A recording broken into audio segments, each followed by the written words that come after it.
The wind over the rocky plains of Varys carried silence, broken only by the echo of boots striking scorched stone. Kai Nern pulled his collar tight against the cutting cold, his breath forming small clouds that vanished quickly in the thin air. The training outpost rose ahead, a cluster of plain, functional buildings that seemed to grow from the barren ground itself. Ves had once been beautiful, or so the records claimed. Before the war with the Cyan, it had forests and oceans. Now it stood as little more than a monument to forgotten battles, its surface scarred by weapons that had erased all but the toughest life. The Federation maintained the outpost not because Varys held strategic value, but because forgetting seemed worse than remembering. Kai shifted his pack and quickened his steps. He was already late for the induction ceremony, not the impression he wanted to make on his first day at a new posting. The other recruits had been processed hours earlier, their footprints still visible in the rust-colored dust coating everything on this world. "Move it, Nur." The bark came from Sergeant Vos, a stocky woman whose scowl looked carved into her weathered face. "The others finished the ceremony ages ago. What's your excuse?" "Transport delay, Sergeant," Kai said, though he knew it wouldn't matter. "Excuses never did. Well, you're still going through it. Tradition is tradition, even for stragglers." She nodded toward the central plaza. "Get moving." The plaza was empty except for a single figure at its center, not human, but a statue cut from the local stone. It showed a Cyan woman seated, arms open in a gesture that could mean welcome or surrender. Her pale stone skin captured the ridges along the cheekbones that had marked the blue-skinned species. Her eyes were closed, her expression serene yet sorrowful. Weather had worn her down. A deep crack split her face, and her fingers had been smoothed by countless touches. "You know the drill," Vos said, folding her arms. "Kiss the forehead of the last sin. Seal your commitment to peace." Kai knew it was more than that. The statue represented the Federation's victory, a conquered enemy turned into stone. The ritual wasn't about peace. It was about dominance. The thought left a bitter taste in his mouth. "Today, Nur." Kai stepped forward, studying the statue. Something about it seemed off. The way the stone looked almost translucent in the fading light. Its unnatural stillness. Not just the stillness of stone, but something deeper. He leaned in, pausing just a breath from the cold surface, then reluctantly pressed his lips to the statue's forehead. The stone was cold as expected, but there was something else, a faint vibration, like a heartbeat, moving through the rock. Kai pulled back, frowning. "Did you feel that?" he asked. The sergeant opened her mouth to reply, but her words were drowned out by a sudden rumble shaking the ground. Cracks spread across the statue from the spot Kai had kissed, racing outward like lightning. The statue's eyes opened, not stone, but living flesh, glowing blue and casting eerie shadows across the plaza. The cracks widened, stone falling away to reveal smooth blue skin. The woman gasped, drawing her first breath in what had to be centuries. Kai stumbled backward, tripping over a loose stone, staring at the impossible sight. Vos shouted into her come, but it returned only static. Lights flickered and died across the outpost as power systems failed. The Cyan woman rose from her seated pose, fragments of her prison sliding away. She was taller than any human, her limbs elegant despite their stiffness.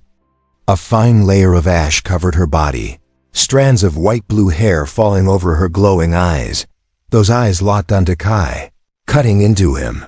"You kissed me," she said.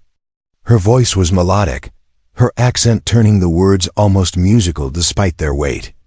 It wasn't accusation or curiosity, just a statement, solid and sure. "I didn't. I mean, it's just tradition," Kai stammered, scrambling up. "We didn't know you were. Now they will return," she said as if he hadn't spoken. She raised her hand, studying her fingers with distant fascination. "The seal is broken.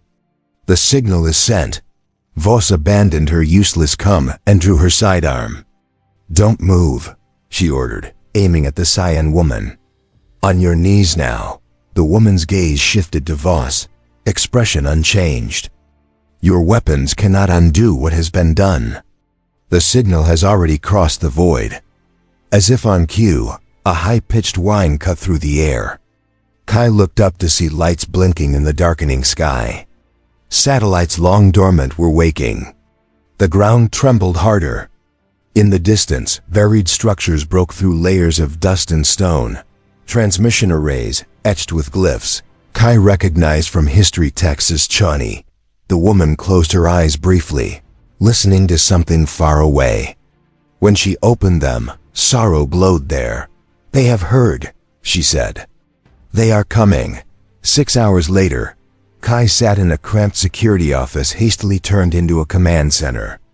Emergency lights cast harsh shadows across the faces of officers, clustered around a holographic display of the space surrounding Veer. They just appeared, Lieutenant Commander Rail said, gesturing at a cluster of ships at the system's edge. No jump signatures, no warp trails. 1 minute nothing, the next this. The ships were unlike anything in the Federation fleet. Massive, their hulls marked with the same glyphs as the arrays. Their design defied normal spacefaring logic, asymmetrical, with protrusions that looked ceremonial rather than practical. Yet they moved with precision, forming a blockade around Ves. See any warships? Admiral Thorne asked tightly. I've seen the records. These are siege vessels, built for bombardment and occupation. But the Cyan are gone, Voss protested. They retreated beyond the fringe after the war. No sightings in over a century. Apparently not as gone as we thought. Thorne's gaze shifted to Kai, standing in the corner. Tell me again exactly what happened. Kai repeated the story, every detail. When he finished, the room went silent. And the woman? Thorne asked. Gone, Voss answered. During the power loss, security was down 30 minutes. When systems came back, she was gone. Search teams are out, but Viris is full of caves and ruins. She could be anywhere, Rail finished. A communications officer burst in, pale-faced. Admiral, transmission from the Cyan fleet. Put it through, Thorne ordered. The holographic display flickered. The fleet vanished, replaced by a face. Older than the woman from the statue, with deep ridges across blue skin and eyes glowing harder light. Federation outpost, the Cyan said, each word crisp. The treaty has been broken. The Keeper has been released. We return to settle the debt. This is Admiral Thorne of the Federation. We have no knowledge of any treaty. The release of your Keeper was accidental. We are prepared to discuss. Discussion ended when the seal was broken, the Cyan interrupted. Prepare your defenses or surrender. Those are your choices. The transmission cut. The holographic display returned to the fleet, now spreading to encircle the planet. Get me Federation command, Thorne said sharply. Priority Alpha. And everything we have on the Swan War and the treaties that ended it. An intelligence officer stepped forward. Sir, most of the treaty's details are classified. Level 10 clearance. Public records only mention a peaceful resolution with no specifics. Then get me someone with level 10 clearance. Thorne snapped. That's just it, sir, the officer said. The records appear to have been redacted, maybe erased, even at command level. The weight of it hung in the room. Someone had buried the treaty so deeply, not even top command could access it. So we're facing an enemy responding to a treaty violation we know nothing about, Rail said grimly. I need to find her, Kai said suddenly. All eyes turned to him. The woman from the statue, he clarified. She called herself the Keeper. She knows what's happening. She might know how to stop it. You're not cleared for field duty, recruit, Voss began, but Thorne lifted a hand to quiet her. He's right, the Admiral said. She's our only connection to what's happening. But this requires a formal search, not a lone mission. An alarm interrupted him, cutting the words short. The holographic display shifted, marking multiple entries in the atmosphere. "They're landing," Rail reported, voice tight. "Drop ships. At least 30, spreading across the planet." Thorne's face hardened. "Battle stations. All personnel to defense posts. Civilians to shelters." The room filled with urgency, but Kai slipped out unnoticed. The chaos was the cover he needed. He doubted an official search would locate the Keeper, but he might. She had looked at him when she awoke, not Voss, not the outpost, only him. A connection existed, whether he understood it or not. And that bond could be their only hope. Kai moved quietly through the outpost, avoiding rushing personnel. Years of border patrol before joining the Federation had taught him the importance of staying unseen. At the equipment locker, he gathered essentials: survival pack, rations, a handheld scanner, and a pulse rifle. He hesitated before taking the weapon, but knew going unarmed would be reckless. The cold night air stung as he slipped out through a maintenance exit. The base was on alert, but all eyes were fixed upward on the incoming Seni fleet. No one noticed a single recruit heading into the wasteland. Varys' terrain was dangerous even in daylight. At night, it became a maze of cracks and unstable ground. Kai activated his scanner, adjusting it to detect life signs. It was a long shot. The device was designed for human biology, but it was all he had. For hours, he followed faint energy trails, possibly the Keeper, or maybe remnants of the ancient war that had scarred the planet. Twice, he hid from patrol ships, their engines humming with a strange resonance, unlike Federation craft. By dawn, he reached the ruins of what was once a city, now little more than broken foundations. The rising sun stretched long shadows, playing tricks on his vision. The scanner beeped. A stronger signal. Not human, but not local fauna either. It came from the center of the ruins. Kai advanced carefully, rifle ready. The ruins distorted around him, shifting as though the geometry itself resisted human understanding. Disoriented, he turned in circles more than once. "You won't find your way using that," a voice came from behind. Kai spun, rifle raised. The Keeper stood on a broken wall. She had shed her stone prison, now wearing clothing woven from the hardy grasses that survived Varys' climate. "The paths here were designed to confuse outsiders," she said, stepping down with fluid grace. "The scanner only makes it worse." Kai lowered his weapon slightly but kept it close. "I need answers." "You've brought a question with metal teeth," she observed, eyeing the rifle. "Is this how your people usually seek knowledge?"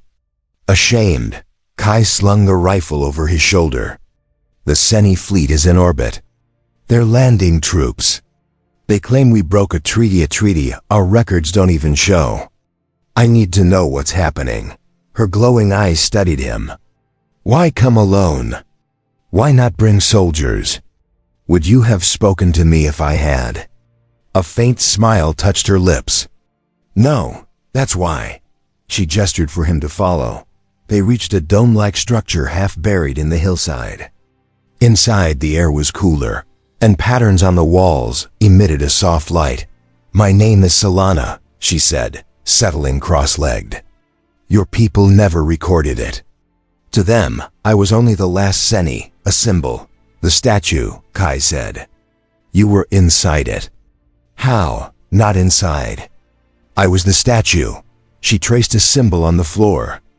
"The containment system used my biology as its base, turning living tissue to stone while preserving consciousness. A living death." Kai felt sick. "You were aware the whole time?" "In a sense. Time passed differently. I experienced centuries as moments, broken only by those who touched what they thought was a monument." Her gaze met his. "Until your kiss broke the seal." "I didn't know," Kai said, the words weak. "Of course not. That was the point. The truth was buried." She rose in one motion. "But the Seni remember. We always remember." "Remember what? What treaty? Why were you sealed like that?" "Not sealed, sacrificed." She pressed her palm to a wall pattern, which glowed and opened to reveal a hidden chamber. From it, she took a crystal shaped like a teardrop. The war between our peoples was destroying us both. Your weapons were crude but endless. Ours were refined but resource-starved. No side could win, and none would surrender. So a bargain was struck. We withdrew. I remained, bound as both hostage and monitor. Through me, my people would know if your Federation honored its promise to leave certain worlds untouched. Worlds sacred to us. Worlds your leaders claimed were empty, but knew were not. Her expression darkened. Your kiss signaled the treaty's end. My awakening sent word across the stars. My people believe your Federation broke the seal intentionally. It wasn't intentional, Kai protested. It was only a tradition. We didn't know what it meant. Ignorance from chosen forgetting is still a choice. Solana replied, voice tinged with sorrow. Your leaders buried the truth so deeply, even they forgot. Now the cost is due. The crystal glowed, projecting images. Seni ships deploying across Federation space, not bombing cities, but seizing ruins and lands sacred to them. They will reclaim what was promised, Solana said. They will not stop until it is done, then we'll fight, Kai said. The Federation won't surrender territory, then war begins again. A war neither side can win. She closed her hand, hiding the light. Unless a new signal is sent. A new silence. What kind of signal? The same kind that was broken, her eyes fixed on him. A living seal. The realization struck him cold. You mean someone has to take your place? Yes. Then it should be you, Kai said quickly. You were the first seal. You can explain this was a mistake. She shook her head. I've been broken. My people won't trust a failed seal. It must be someone new, someone who truly represents peace. Her gaze locked on his. The meaning was clear. No, Kai said, stepping back. I can't, I won't. Then war will consume us both, Solana replied. And this time, there may not be enough left to rebuild. Strange lights flickered on the horizon as they walked through Varys' valleys. Night had returned, broken by flashes of weapons fire. Seni landing forces clashed with Federation troops. We don't have long, Solana said quietly. My people move with purpose. They'll secure key sites first, then strike your strongholds. And killing you won't stop them? Kai asked, half in jest. Her look was steady. If that would end the war, I'd have done it already. Comforting, Kai muttered. I don't offer comfort. Kai, she replied. They had been traveling for hours toward what Sana called the Echo Basin, a natural amphitheater where she claimed the first treaty had been signed. Kai's feet were raw with blisters, his muscles burning, but he pushed forward.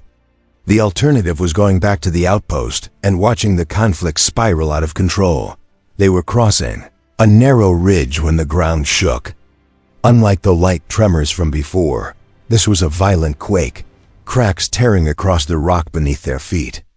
Run! Sana shouted, pulling Kai's arm. They sprinted as the ridge crumbled behind them. A deafening roar filled the air, the sound of the planet itself splitting apart. The tremor threw Kai to the ground, sliding him dangerously close to the edge. He clawed at the rock, struggling for grip. Sana turned back despite the danger. Take my hand, she called. The earth split open between them, a fissure racing forward as jets of superheated gas shot upward, blinding Kai. Through the haze, he saw Sana leap across the widening gap. She landed hard, slipping on unstable stone. For a moment, she swayed over the abyss before regaining her balance. Then she lunged and grabbed Kai's wrist with surprising strength. Move, she ordered, hauling him upright. Together they ran along the collapsing ridge, destruction chasing them like a living force. The path ahead narrowed to a razor's edge. No time, Sana warned. Jump. Below was a drop of 30 meters ending in jagged rocks. Are you out of your mind? Kai gasped. Sana gave no reply. She wrapped her arms around him and leapt. Kai's scream was lost in the rush of air as they plummeted. Then their fall slowed, as though they were sinking through liquid instead of air. They landed with a heavy jolt, but far more gently than expected. Kai lay on his back, gasping, staring up as the ridge collapsed completely. "How?" he breathed. "By altering local gravity fields," Sana explained, grimacing as she stood.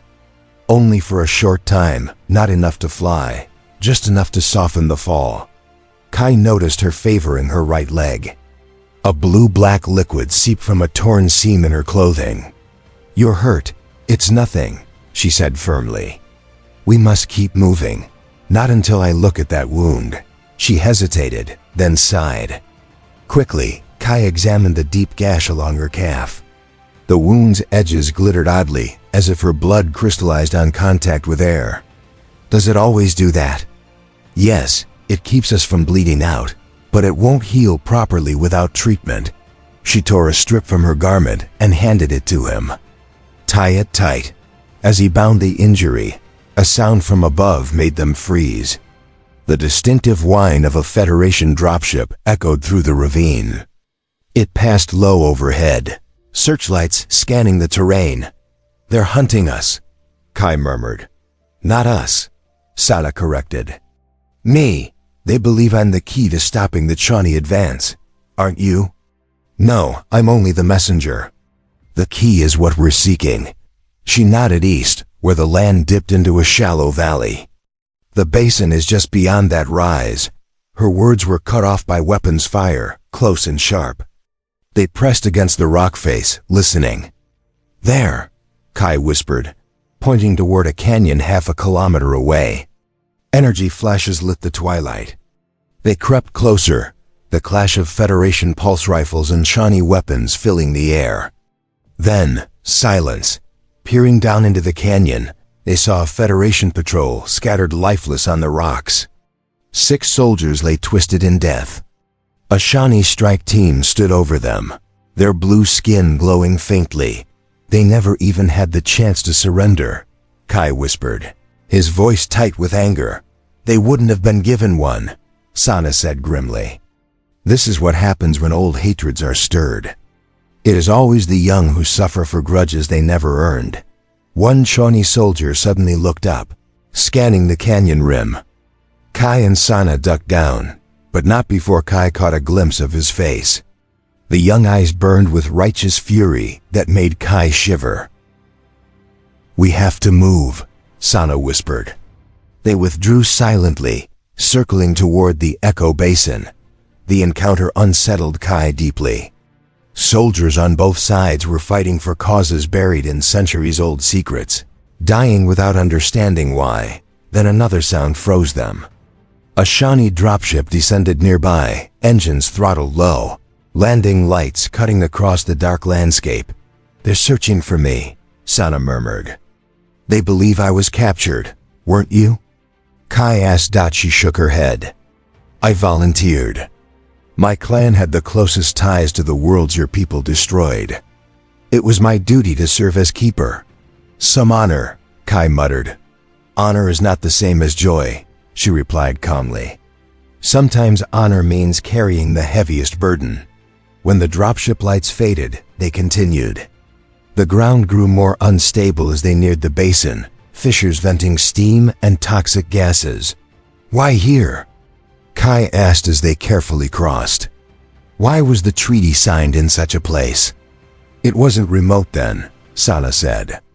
"This was once Chiara, the singing city. The basin was its great forum, built to carry a single voice across thousands. What happened?" "Your orbital bombardment," she said flatly. "The same weapons that scarred the planet destabilized its core. The city fell into the fissures. Only the basin remains." They climbed a ridge and the Echo Basin came into view, a perfect semicircle of polished stone, gleaming despite centuries. At its center stood a rusted transmitter, its design a blend of Federation and Shawnee technology. Sana approached, her bare feet silent on the smooth floor. Her hands hovered over the controls, trembling. "They will kill you for this," she said without turning. Kai stayed back, sensing her need for space. "I didn't know." "That doesn't matter," she replied. "Intent means nothing. Your kiss broke the seal. That was the signal. We are ready for war again. Then we tell them it was a mistake," Kai insisted. "Words won't stop them now," Sana said. "Only a new signal." A new silence. The ground shook again, stronger. The horizon glowed with distant energy fire. "We're out of time," Sana warned, pointing to a dark opening at the base of the stone. "The vault lies below. It is where the original sarcophagus was built." Kai hesitated. He could still go back, rejoin his unit, fight for his people. It would be easier and useless. He looked at her and nodded. "Show me." The passage dropped steeply underground, its walls glowing with faint etchings. The marks shimmered blue-green, shifting like shadows. "They're alive," Sana explained. "They respond to our presence, drawing on our bioelectric fields. It's a symbiosis. They take little, but in return, they give light and record every passage. These walls hold the memory of all who have walked here." The thought of being watched by alien technology made Kai's skin crawl, but he pushed the feeling aside. There were more urgent matters. The tunnel opened into a vast chamber, far larger than the basin above suggested. Its ceiling rose hundreds of meters high, supported by columns that looked too delicate to bear such weight. At the center stood a single object, shaped like a sarcophagus, its surface covered in intricate patterns that shifted like liquid. "It was never just stone," Solana said, moving toward it with care. "This is a containment system, a living technology that converts biological material into a static form while preserving consciousness." As they ventured deeper into the chamber, Kai noticed something in the shadows. Another sarcophagus-like structure, cracked and lifeless. Dark stains marked the floor around it. "What's that?" he asked, stepping closer. Sana's hand gripped his arm, stopping him. "We've tried before," she said quietly. "There was another. He didn't survive." Kai felt a chill. "Another human?" "No," she replied. "One of my own." She ran her fingers along the fractured edge of the broken sarcophagus. "After the first treaty began to fail and your people started exploring Forbidden's worlds, we attempted to create a second seal, a reinforcement. What happened?" "The mind must be truly willing," she said, her luminous eyes dimming at the memory. Tever was a warrior chosen for his strength. He believed he was ready for the sacrifice. But at the last moment, his resolve broke. Fear took hold. The system rejected him violently. She gestured at the stains. The process had already begun. When his mind fought back, the containment failed. His body shattered. The psychic backlash was felt within 50 light years. Kai stared at the broken sarcophagus, realizing the true weight of what was being asked of him. "You're asking me to do something one of your strongest couldn't," he said. "I'm asking you to do something that requires more than strength." Sana corrected gently. "It requires full acceptance, without reservation. And if I fail like he did?" Her silence was answer enough. "And it requires a living mind," Kai said slowly, finally understanding. "Mine is no longer whole," she admitted. "If I return to the seal, they will not trust it. The system would detect the flaw, and my people would know. It has to be someone new, someone untouched by past failure." The implication hung heavy in the chamber. This time, Kai did not retreat. "Me," he said softly. "Yes. Why would it accept me? I'm human, the enemy. The system doesn't care about species," Sana said. "Only intent." She placed her hand on the sarcophagus, and the patterns brightened under her touch. "It will read your mind and your heart. If your desire for peace is genuine, it will accept you. If not, it will reject you painfully." Kai stared at the sarcophagus, trying to grasp the enormity of it. He was being asked to give up his life, not through death, but through a suspended state that could last for centuries. To become a living statue, a silent guardian against a war his own people might never know they were preventing.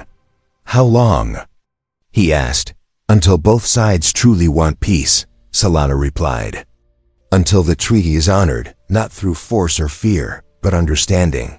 "So, potentially forever?" "Potentially." A distant boom shook the chamber, sending dust and fragments of stone down from the ceiling. "There's no time left to deliberate," Sana said.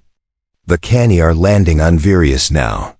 Your Federation forces are engaging them. Soon the fighting will spread to other worlds."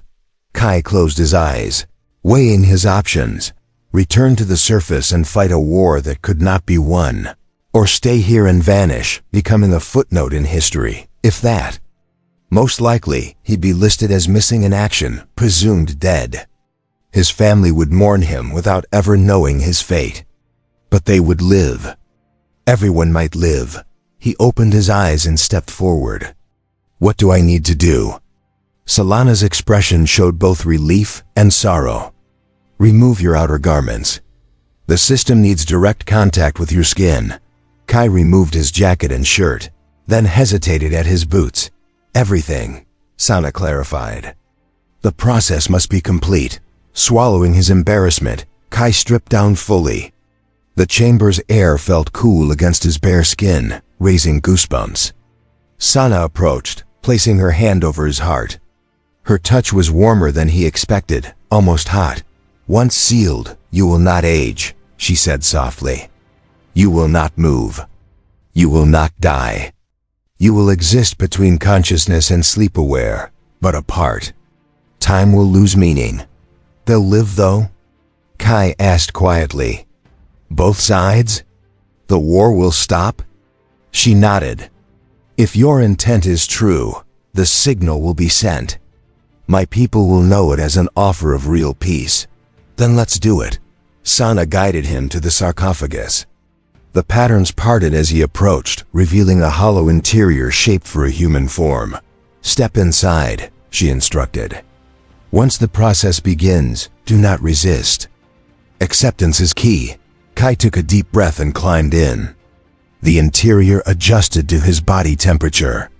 He lay back, searching for comfort despite the awkward fit. "Was it like this for you?" he asked, needing to know. Sana's expression softened. "No, for me it was a ceremony. Hundreds of my people watching, singing songs of passage under sunlight streaming through crystal domes." She looked around the dim chamber. "I'm sorry it can't be the same for you." "It's okay," Kai said, surprised by how much he meant it. "This feels right somehow," she nodded. Then she leaned down and placed a kiss on his forehead, in the same spot where he had once kissed her statue form. "For symmetry," she explained. "And gratitude." She stepped back and began to sing, her voice echoing through the chamber. The patterns on the sarcophagus responded, flowing upward and beginning to cover Kai's body dot as the material crept over him. Solana's song faltered for a moment. Her eyes took on a distant look, as if seeing beyond the chamber walls. "When I was sealed," she whispered, her voice soft but clear, "I felt every touch, every kiss. Every child who placed their hands on what they thought was just a statue." The living material continued to rise over Kai's body. He stayed still, listening. "Time moves differently there," she said. "Decades pass like breaths. I felt seasons change through warmth and cold. I heard laughter, arguments, celebrations. I witnessed your people's lives unfold before a monument they never understood." Her voice tightened with old pain. "I sensed when your ships reached forbidden worlds. I felt the vibrations when sacred sites were excavated or terraformed. I couldn't scream. I couldn't warn the children who played at my feet that someday ships would come and their games would turn to war." She resumed her song. But Kai now heard sorrow woven into the alien melody centuries of silent witness. "My father negotiated the original treaty," she said during a pause. "He believed in peace when others called for vengeance. When the Federation proposed a living seal, he volunteered himself." Her eyes met Kai's, But the council chose me instead, his daughter. They said my youth would ensure a longer peace. The material had reached Kai's chest. He could still speak, though his voice sounded faint even to himself. What happened to him? He died protesting the decision, trying to take my place. A single tear traced a glowing path down her cheek. His last words to me were, "Peace built on sacrifice is no peace at all. I've had centuries to wonder if he was right." As the material crept higher, Solana stiffened. Her eyes widened, glowing as they had in the echo basin. Psychic voices flooded her consciousness that the Sci-Fi High Council had become aware. "It is a human," one voice said, heavy with disdain. "This is weakness, not strength." "He will fail as Tever did," another added. "His mind is not prepared for eternity." Then the voices lingered. "War continues," one declared. "Perhaps it is time to dissolve the Federation." Sana closed her eyes, steadying her thoughts before answering. "He chooses what Tever could not." "That is not weakness. He is human," another voice pressed, as if the word itself was condemnation. "Yes," said a deeper, older voice.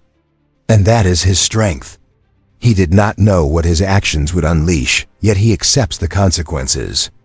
"Tell me, when have we shown such courage?"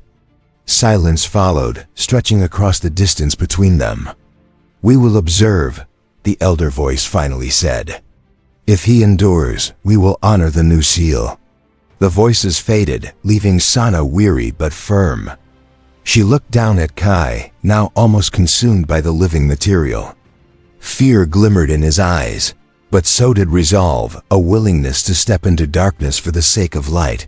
The substance rose around him, warm and heavy like thick honey. Instinct told him to fight, but he remembered Solana's warning. He forced his body to stay calm. The material climbed past his legs, chest, and throat. When it reached his neck, panic surged. His breathing quickened. "Don't resist." Solana's voice came through the cocoon. "Trust it. Let it happen." Kai shut his eyes, focusing on why he was doing this. Not for recognition, not for honor. Simply to stop needless deaths. To give both humans and Sci-Fi a chance at peace. The material flowed over his face, his nose, his mouth, his closed eyes. For a moment, terror consumed him. He couldn't breathe. Then the need for air faded. His pulse slowed. His muscles eased. The last sound he heard was Sana's voice, singing him into a new existence. Then came silence. Not emptiness, but a deeper stillness that touched the core of his being. A decade passed on Varys. The wounded land began to heal as native. Plants returned after centuries of dormancy. The ruins of the Sci-Fi settlements were excavated with care. Studied by joint teams of human and Sci-Fi scholars, the old training outpost became a research hub, dedicated to exploring the shared history of the two species.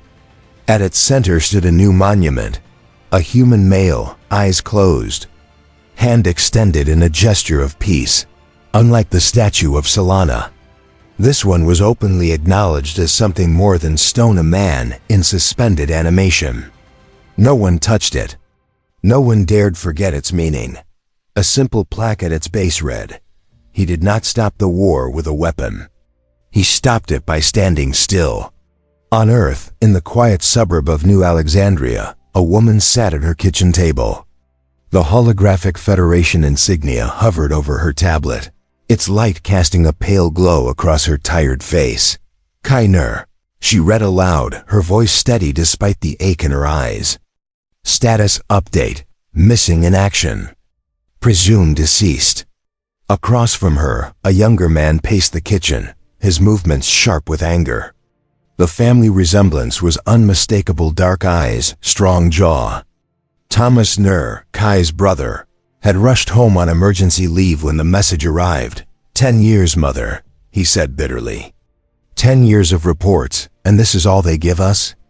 Presumed deceased? No answers, no body? "They say there was fighting on Varys," she replied softly. "Many were lost." But not Kai, Thomas snapped, fists tightening at his sides.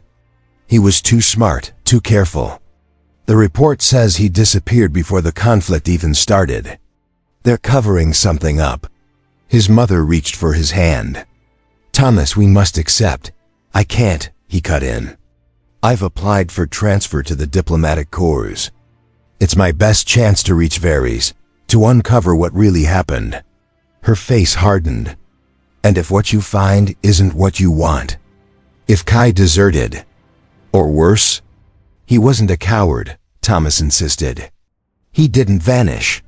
He did something. Something they won't admit. She sighed, her shoulders heavy with 10 years of grief. Whatever he did, it won't bring him back. Thomas turned away, his voice softer. I don't need him back. I just need the truth. He deserves that much. Outside, a Federation broadcast played silently on the neighborhood screen. Images of humans and Sci-Fi signing accords filled the display. A headline scrolled, New Memorial opens on Varys, honoring those lost in the final conflict. For a brief moment, an image of the statue appeared, a human figure, hand extended in eternal offering. Neither mother nor son noticed. Salana often visited the monument. Few recognized her true identity. To most, she was just another Sci-Fi diplomat, part of the effort to rebuild after centuries of war. She would stand before Kai's likeness for hours, sometimes singing in her native tongue. If anyone understood the words, they would hear stories of Sci-Fi worlds reborn, of negotiations across distant systems, of change spreading through known space. She spoke to him, certain he could hear. 10 years after the choice that changed everything, Admiral Thorne walked slowly across the plaza. His hair had turned white, his face lined with the burden of rebuilding peace. He carried a limp, the legacy of a Sci-Fi weapon.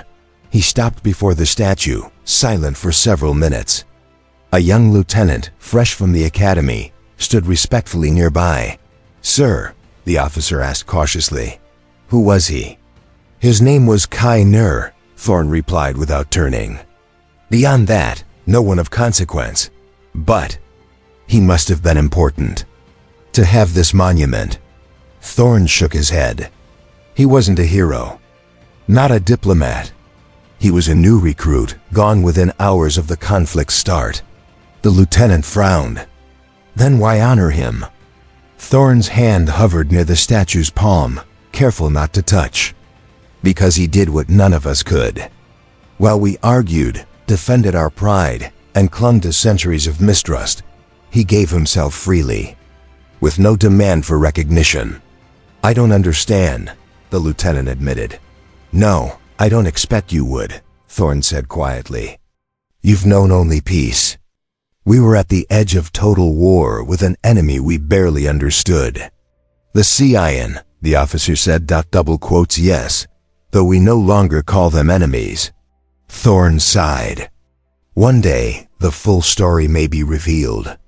Until then, remember, sometimes the greatest victories belong not to those who shout the loudest, but to those who choose silence so others may find their voice. The lieutenant saluted, uncertain but respectful, then walked away, alone. Thorne leaned closer to the statue. 10 years, he murmured. The treaties are nearly finished. They're calling it permanent peace. I don't know if you hear me, son, but it worked. Whatever you did, it worked. He adjusted his uniform. Your brother's been asking questions. Smart boy, determined, like you. He's close to the truth. I don't know if I should help or stop him. That's a choice for another day. Thorne left the plaza. From the shadows, Sana stepped forward. She placed her hand gently against Kai's stone cheek, the only one allowed such contact. A child suddenly ran across the plaza, reaching toward the statue. Ellie, stop! Her mother called, pulling her back. Why can't I touch it? The girl asked. It's not just a monument, her mother said softly. It's special. We don't touch it out of respect. The child studied the face intently. But look, Mommy, he's smiling. Her mother glanced up, ready to dismiss the idea, but the words faltered. In the fading light, it seemed the statue's lips curved, just slightly. "Yes," she whispered, unsettled. "I suppose he is." She led her daughter away, casting one last look over her shoulder. Sana remained at his side. Guardian beside guardian. Some swore that in the right light, the statue's face would shift, just a trace of a smile watching as another day of peace came to its end.